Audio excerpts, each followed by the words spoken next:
this is the continuation of the first reporter of the chapter 4. So, third bureaucratic behavior is efficiency. It is an indication of positive bureaucratic behavior. So, efficiency, we all know that in an organization, it is very important of the pas-pas bitaw ang trabaho. Dili lang pas-pas, kundi effective po siya. Kay, kung ano man, both effectiveness and efficiency are crucial and important in the growth of the organization. So, fourth is technical norm. This calls for the utilization of one's skills, knowledge, and or professional training in discharging his functions. So, technical norms, refers to the standard of guidelines that dictate how tasks or processes that should be performed or achieved efficiency, safety, and compatibility with the use of one's skills and knowledge. So, fifth is jurisdictional norm. It pertains the scope of one's authority or function. So, for example, the College of Public Affairs sa atong college, si Ma'am Pulistina is the kanang head and together with her subordinates, Ma'am Edna, ang program coordinator, and together with the other faculty members, si Ma'am Pulistina, ang atong din, siya ang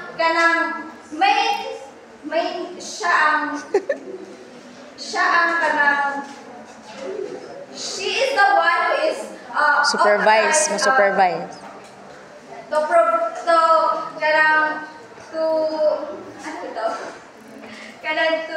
To give instructions to her subordinates. So the actions on administrative matter is exclusive to her authority. The dean. Unless kung wala si Ma'am Pulistina, naiba niya iyang ikuan designated officer in charge of the absence of the dean and that authorization is limited. So, sixth is proprietary. This requires the public interest be upheld over and above bureaucrats' personal interest. So, for example, selection of barangay recipient or of a water pump. This norm stipulates the giving such facilities sa barangay na kanang manginahanglan bitaw og kuan tubig dili bitaw katong kanang area nga dito nag-reside or dito nagpuyo ang kanang bureaucrats or katong naay mga authority. So, seventh is secrecy. This requires that an employee should keep a confidential information in secret. For example, sa katong example ni Ma'am Isnaira last meeting kanang there are students nga nag-spread bitaw mga kuan nga naaday mental health break next week unya wala pa pagawas og memo ang admin. So we should apply secrecy. We should keep confidential information in secret. Nekuan po. So di po magpatakag kuan. Og naay ka ng mga storya inside the organization, dapat dili ipagawas bitaw.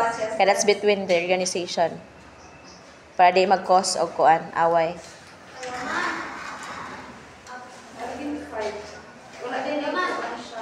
Adi na pwede.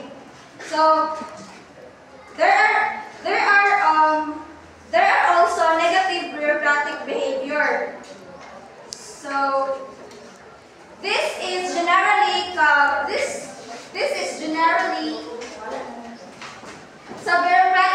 negative behavior are generally classified into two.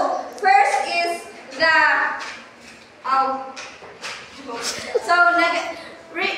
negative bureaucratic behavior refers to the behavior that violates prescribed government rules, procedures, and norms of conduct with or without direct financial financial benefits derived by both the public servant and the client. This is akin to a bureaucracy. So when we say bureaucracy, this refers to bureaucratic illness due to the dysfunctional features of bureaucracy. So bureaucratic negative behavior is related or similar sa bureaucracy, which means bureaucracy, this is a set of behavior sometimes engaged in a bureaucrats which hinders the accomplishments of the organizational goals because it is self-serving. So, kuan nga negative bureaucratic behavior. So, kanang kuan siya kanang mahimo siyang babag sa isa ka organization kay nayuban nga kuan lang di mo sunod sa ko. Nayuban nga ubang kanang mga employee kay kanang ilang itong kaugalingon ilahang gihuna. Dawat og mga kwartas. So, there are types of negative bureaucratic behavior. So first is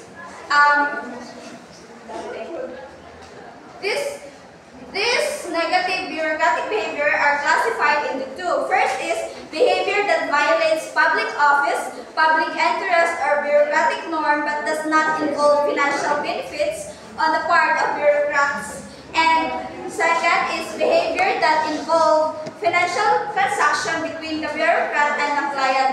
So the negative bureaucratic behavior is classified into two. The first is kanang nagbuhat siya og kanang financial or money, and ang isa is wala siya nag-involve of money. So there are also some of the behaviors that violates rules and procedures. First is absenteeism and tardiness. So absenteeism and tardiness, kung ano kanang understandable na kayo nga negative yun na siya kuan sa kanang isa ka organization. So for example, private school na ano dyan yung mga janitor or kuan ba, dili lang school no, kanang sa organization. Dayon ang janitor is he is the one or she is the one who is who has the siya may magunit sa yabi. Kung absent siya or malate siya, dili lang siya ang late, dili lang siya ang kanang maapektuhan, kundi ang ubang employees kay malate na po sila kay wala pa sila yabi. Okay. Unless naay duplicate. So second is ineptness. So ineptness is it is a set of behavior of employees that are unskillfulness resulting from a lack of training. For example, kanang sa isang organization, dapat jud kanang mangita jud ta kanang saba kay dungog kay mo sa video. Mangita jud employee nga. Unyaran yung tabi. Mangita jud kanang atong i-hire nga employee is kanang qualified siya na position. So third is moonlighting. Moonlighting or acceptance of other jobs that compete with functions of public office. This is the practice of employees taking up a second job or side gig alongside their primary job to earn money, mostly without the knowledge of their full-time employer. So for example, ikaw, isa ka employee sa isa ka organization. Tapos, kanang dili pa ka